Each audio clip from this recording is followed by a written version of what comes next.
Ay, nako, Diyos ko po. So, ito, usapang ano naman tayo, usapang mga kapalpak na ahensya ng gobyerno tayo. So, ito, may bago daw katiwalian na sa Bureau of Immigration. May bago na naman. Pucha yan, walang hiya tong Bureau of Immigration na to talaga. No? So, walang kupas talaga tong mga to. No? So, may bago na naman daw katiwalian dyan. Para daw sa mga blacklisted na foreigners, parang kinikikilan na naman daw yata nila. Ano ba naman niya? Boying Rimulya. Ito pong mga ahensyang konektado sa iyo, lahat pumapalpak.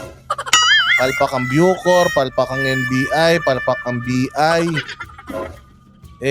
Ano kayang ibig sabihin niyan? Hindi kaya kailangan ano na kayo, baka bakasyon na kayo, baka hindi nyo kaya yung mga trabaho. O ito, play natin. Sinasabing bagong scheme ng immigration agents.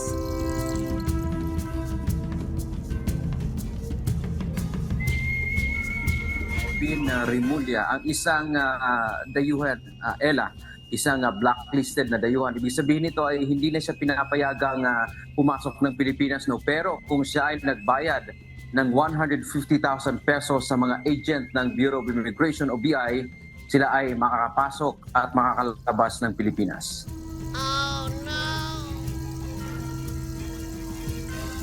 Sa pamamagitan ng sinasabing ang escort fee ng 150,000 pesos ay pinapayagan umano o napapayagan ang mga blacklisted na dayuhan na pumapasok sa Pilipinas. Ito ang bago umanong pinagkakakitaan ng mga agent ng Bureau of Immigration o BI na tinawag ni Rimulya na escort fee.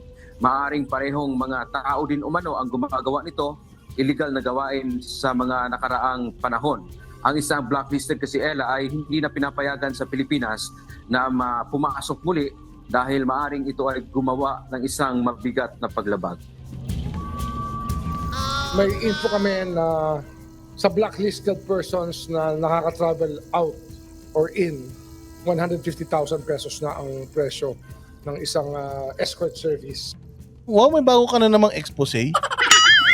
May bago ka na naman expose, sir. Yan nga yung sinasabi ni Bato na masyado kang busy, Secretary Boying. Ang dahil mong mga press con, ang dahil mong inaatupag, di mo na maasikaso yung Bucor, tanggalin mo na si Katapang, lagyan mo ng mas matapang. Kasi siya lang yung katapang na walang katapang-tapang. Maglagay ka dun ng matapang na talagang matapang para hindi mo na kailangang isip-isipin pa yun. So ayan, sobrang busy mo kasi, sir. O ito, tinan mo. Ang hilig kasi nito ni Secretary Boying na mag-expose tapos wala namang kinakasuhan.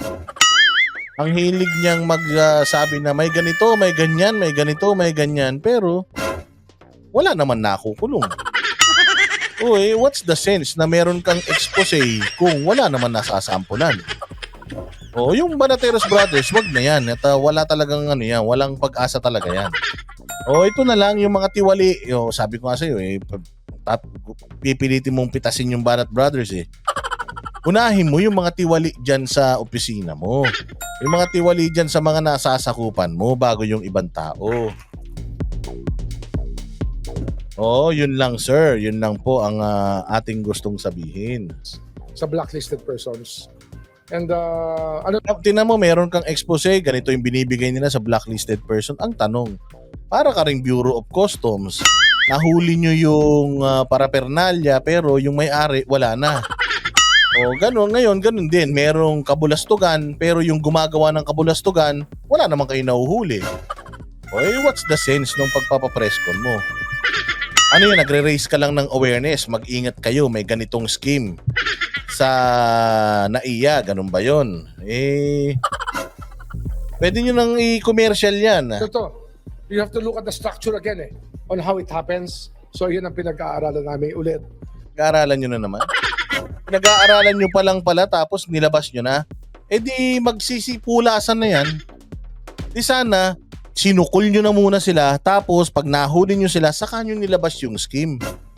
Yung problema dito, nilabas nyo na yung style nila, bulok. Yung mga gumagawa niyan dyan, gagawin pa ba nila? Hindi na, magtatago yung mga yun. Kaya tatahimik yan, mga 1 buwan, 2 buwan, 3 buwan. Then after nun, sir, gagawin nila ulit yan. Bakit? Kasi nga, hindi nyo naman sila na ipapakulong. Kaya mas maganda sana, sir, bago kayo magpa-press con, tapusin nyo muna. Unahin nyo muna, hulihin nyo muna yung mga yan. Di ba? May scheme.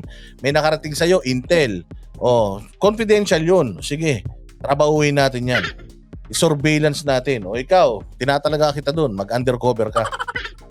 Kunyari, BI ka, mag-undercover ka dun. Tapos, makuha mo yung mga tao na gumagawa niyan, ma-case build up natin yan, i-entrapment operation natin yan. Tapos saka natin ilalabas sa media. Ito po, may mga nahuli kami, 10 tao, na ang ginagawa po nila ay ganito, ganyan, ganyan, ganyan. Ito po yung scheme, ganito, ganito, ganyan, ganyan. O hindi ba mas maganda yung ganun? Kesa yung, meron po kasing mga, kumbaga parang binubugaw mo yung mga gumagawa ng kabulastugan dyan sa airport eh. O meron po sa airport, lumulunok ng pera. O di syempre yung mga lumulunok ng pera dyan, wala na, sa tumbong na nila ipapasok. O kasi ano na eh, kumbaga napipreempt baga. O ang hindi kasi natin sa ganyan, maganda hulihin na muna natin, after nun, nilabas natin, detalye nyo kung ano yung mga reasons, ba't nyo kinulong, ito yung mga pinapalabas nila, ito yung mga nakulimbat nilang mga pera, wala, puro chismis.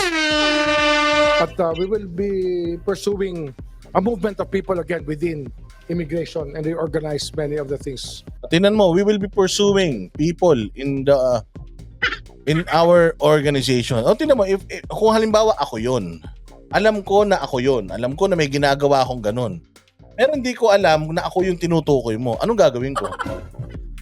Alis na ako, magre-resign na ako, hindi ba? O di nakatakas ako, o imbis na sana tahimik ka lang, tinrabaho nyo na since meron na kayong intel, o pag natrabaho nyo, nahuli nyo, o di saka ka magpapogi, poging-pogi ka nun, Secretary Boying, senator na yan ha. O Secretary Boying, mas pogi ka nun kung may ipinirisinta ka na nahuli mo. Wala pa eh. Dami na nangyari dyan sa bureau, dyan sa NAIA eh. Puro taga Bureau of Immigration eh. Wala naman tayong naipaparada ng mga naipapakulong na natin. There. Ayon kay Remulla, nakipagpulong na siya sa mga opisyal ng immigration hinggil sa bagong korupsyon na ito at kanila na rin Hindi ko magets eh, na kailangan mong ilabas, i-expose yan nang nakikipagpulong ka pa lang pala sa kanila. I-expose mo na yan ng pinag-aaralan nyo pa lang.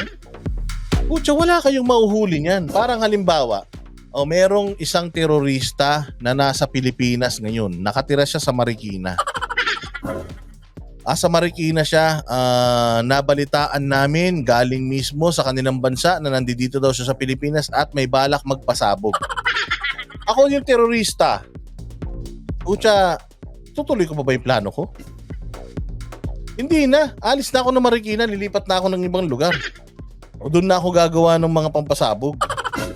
Kasi sinabi mo na inisquill mo na nilabas mo na yung impormasyon O kaya wala kayong mahuhuli. Parang wina-warningan nyo yung mga kriminal iimbestigahan. Inihalin tulad nga ni Remulla itong scheme na ito dito sa mga nauna ng scheme, itong Pastilla scheme. O katulad yun, yung Pastilla scheme. Anong nangyari dun? Di ba may mga hidden camera? May mga hidden camera, tumatanggap talaga ng pera. Yung mga yun, di ba nakulong? Di ba na-hearing? Ganun dapat, sir. Mag-conduct ka ng surveillance. Kung meron kang information ng katarantaduhan dyan na scaman o pailalim, imbestigahan ninyo. Pag nakahanap kayo ng matibay, konkretong ebidensya na talagang confirmed, o di kulungin ninyo. Ito wala binubugaw nyo. Paano kayong may masusolve niya? Ay nako po. Pinag-aaralan pa lang pala. Dinidiscuss mo na. Kaya yan, nakaka-prepare tuloy sila. Ngayon, nag-aalsa balutan na mga yan. Ay.